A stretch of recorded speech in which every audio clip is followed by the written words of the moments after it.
What is going on, guys? My name is Lextasy and welcome back to the channel. And first off, thank you so much for all the support on all the previous videos. It means so much to me. And today we're going to talk about my 2019 Nissan GTR Track Edition that I paid $130,000 for. Now, before you guys start bashing me, there's a really good explanation as to why I did what I did. And you definitely have to watch the video all the way through to understand. But I'm going to explain exactly what my monthly payments are and my insurance payments and everything. And kind of explain what the process is on buying a car this expensive. So before we could talk about my 2019 Nissan GTR purchase, I gotta take you back about 2 months or so to explain why I even started looking for one of these cars. So what happened was I owned the 2016 Charger Hellcat, fully modified. It had 900 horsepower. I mean, it was insane, super fun car. I loved it, took such great care of it. But then I also got royally screwed on a purchase on a 2012 ML63 that came into me from a dealership or was transported to me with the bad transmission right off the bat. If you want to watch that video, I'm gonna post a link up top. Definitely watch it after you get done with this one. It's insane what happened. Still kind of an ongoing process actually, but anyway, so what ended up happening is I own a Hellcat, I own a Mercedes that literally can't drive. I just needed to get out of both cars and kind of get myself in a better situation. So I found myself a 2019 Ram 1500 Limited, fully loaded with every option. I loved it, loved everything about it. It got me out of the sticky situation I was in. But after owning the truck for about a month and a half or so, I realized that my life needs fast cars. I've been around them all my life, from the Hellcat, from the Whippled 5.0 to GT350s, all kinds of fast things. I had to get back into one. A Ram is nice, a truck is nice, but I need something fast. So I knew that in that moment I was in a pretty bad predicament, or a bad situation, because Rams, as nice as they are, as comfortable as they are, they depreciate like a mother. And on top of that, I moved a little bit of quite a bit of negative equity into that truck to get me out of those two cars. But the cool thing is that truck, I think they discounted it for me like almost $9,000 or $10,000. So it definitely helped me to be in a better situation. But here's something that I'd never ever recommend to anybody, guys, unless you're like seriously just hate your car, whatever situation you're in.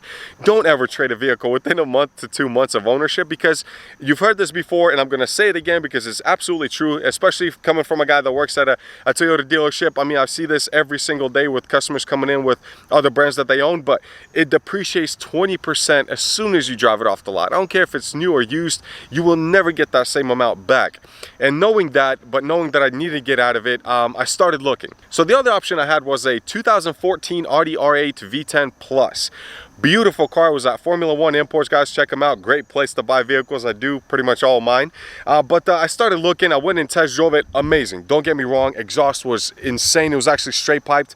But because I live in apartments, and because, well, it was only a two-seater, and I have two kids, there's just no way I can make that an actually like a smart decision in the moment. So I ended up looking at that one. And then I went to, well, I started thinking, I was like, man, there's got to be something that carries negative equity better than the rest. There's got to be something that makes sense for me and I can still get into a fast car. And if I decide to trade out of it, I'm not going to be completely screwed. There's going to be a way out.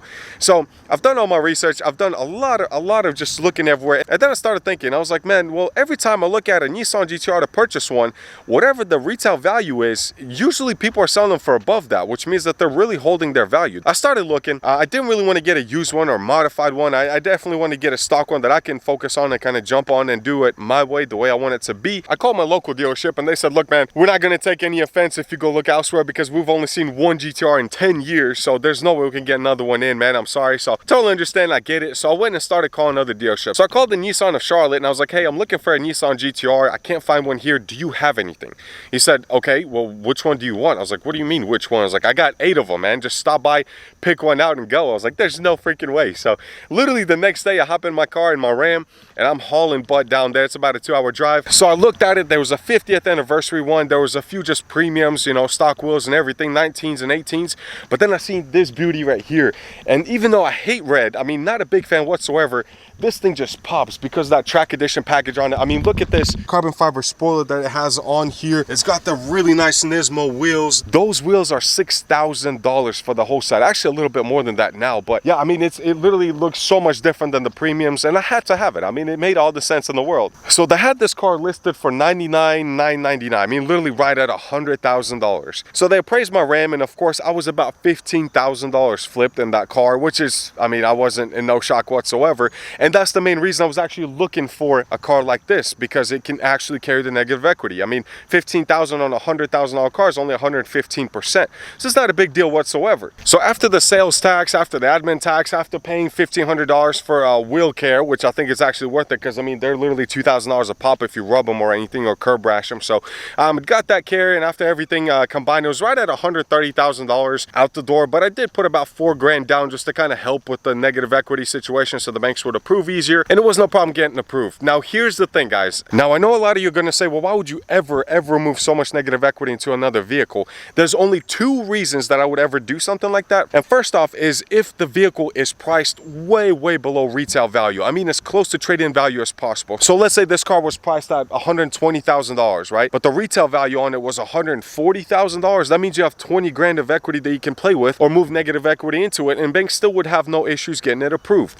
When it comes to higher exotic cars or anything over $100,000, usually you're going to see that where they'll be marked, like if you go on cargurus.com, they'll be about 10 to 15, sometimes 20, $30,000 below retail value. And that definitely helps if you got negative equity. In my case, the main reason why I did what I did is because I knew that the GTRs hold their value very well. In my case, I bought it for $100,000. Technically was the value of the vehicle. It's worth $107,000, maybe $109,000 right now. And that's with me putting a ton more miles into it, because it's a 2019 Nissan GTR Track Edition. I think this is actually number 103 ever built. They only build about 20 per year or less. So it's insane, but I knew that was a really smart choice. I didn't know it was that smart, because honestly, I didn't think that I could put, you know, 15,000 miles of ownership in less, well, I don't know, about 6-7 months, and still the value of the car goes up, which is amazing. And it helps me quite a bit out, because right now, you know, let's say I owe 120 grand. I'm only $10,000 flipped now instead of being $15,000 flipped. And on top of that, it didn't depreciate 20% like other cars do, especially something that costs $100,000 like Range Rovers, Mercedes, BMWs, things like that. Vehicles that you would only lease in the best case scenario.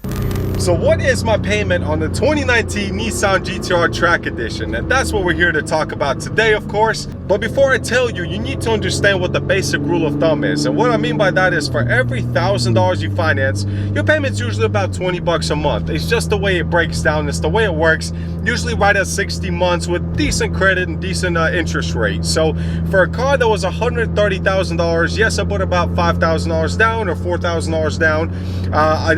I ended up financing $125,000. So for a car that I bought for $130,000 minus the down payment, so let's say around $127 or so, $126, my payment is $21.50 a month.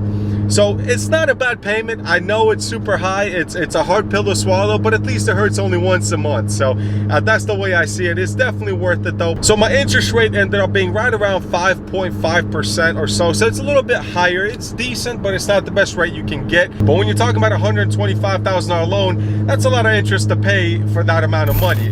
Second gear. Ooh, baby. I love it. That's why I bought this car, man. It's worth it, dude. Am I smiling? Of course I'm smiling. Every time I get into this car, I'm smiling. So let's talk about insurance. I know a lot of people are going to be asking, well, how much could insurance possibly be on a Nissan GTR $130,000 car? So believe it or not, I'm paying less insurance on this car than I am on my 2018 RS7, which is a 4-door sedan. It's a family vehicle. I'm paying through Geico, which they've kept me, or I've kept them for the longest time. I don't know what's going to happen with this Trackhawk accident, if they're going to kick me off or not. Not my fault, but oh, that's a cop. That is definitely a cop. Hello. Uh-oh. Oh, we're good. Oh man, that was not a smart move. Anyway, so my insurance is actually $196 a month. I'm paying $225 a month for my RS7. So the MSRPs was actually about the same on both cars, but for some reason the Nissan comes out as a Nissan. I guess it's cheaper. It's crazy. So I know a lot of YouTubers are going to tell you they're paying $100 a month for their Lamborghini insurance. That's because they have a mileage limit or a mileage cap per year. Most Lambos, most exotic cars, it's only about 3,000 miles you can put on per year before they cap you out and you can't really drive it anymore. So that's why leases are based on 3,000 miles on exotics as well. I didn't do that. that. So when insurance asked me how many miles I'm going to put on my RS7 or my GTR, I told them it's going to be 10 to 15,000 miles per year. It's going to be a daily driven car. It is what it is. I'm not going to hide that fact, because if I was to get in an accident and I only told them I'm going to drive 3,000 miles a year and I got 20,000 on it, that could be a problem down the road if the car gets totaled out, and I don't want to have issues whatsoever. So I did the right thing, but I know a lot of people are going to tell me, oh, well, you're paying a lot of money. My record's been clean for the last 5-6 years or so, so you know, it's actually a pretty decent rate, and hopefully Lamborghini wouldn't cost that much more to get it. I know the R8 actually would have cost about the same for the R8 V10 Plus that I was looking at. Insurance was actually about the same, which is pretty cool and insane, but it is what it is. So like I said, if you guys hear all those people telling you that you can get, you know, the payments that are super low on these exotics, it's not true. Not if you're going to daily them, and I'm going to daily every car I own. Third gear, 4,000 RPM, and go.